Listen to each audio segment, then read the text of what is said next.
নমস্কাৰ বন্ধুসকল, আপোনালোকে চাই আছে খেল প্ৰেমী আছাম আৰু কমনৱেলথ গেমছৰ জুডোত সিলভাৰ মেডেল লাভ কৰিছে ভাৰতৰ সুশীলা দেৱী লিকাবামে। তেখেতে ফাইনেল পাইছিল। ফাইনেল পোৱাৰ পাছত ভবা হৈছিল যে তেখেতে গোল্ড মেডেল জিকিব, কিন্তু অতি আচৰিতভাৱে ফাইনেলত দক্ষিণ আফ্ৰিকাৰ জুডোকাৰৰ লগত তেখেত পৰাস্ত হয় আৰু পৰাস্ত হোৱাৰ লগে লগেই তেখেতে সিলভাৰ মেডেল দখল কৰে।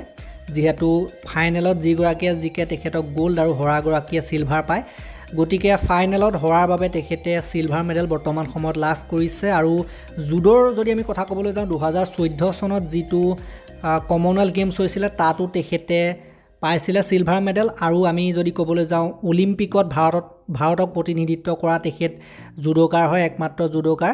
গতিকে ডাঙৰ প্লেয়াৰ হয় জুডোৰ ক্ষেত্ৰত এইগৰাকী, আৰু জুডোৰ জগতখনত এগৰাকী বিখ্যাত ভাৰতীয় প্লেয়াৰ বুলি ক'লেও ভুল নহ'ব। একো নাই, সিলভাৰ পদকৰ সৈতে সন্তুষ্ট থাকিবলগীয়া হ'ল যদিও ভাৰতবাসী ইয়াৰ দ্বাৰা সুখী হ'ব। চ' ইমানেই আছিলে তথ্য। ভাল লাগিলে যদি লাইক কৰিব, শ্বেয়াৰ কৰিব। চেনেলটোলৈ নতুনকৈ আহিছে যদি ছাবস্ক্ৰাইব কৰি ঘণ্টাটো দবাই থৈ যাবলৈ নাপাহৰিব।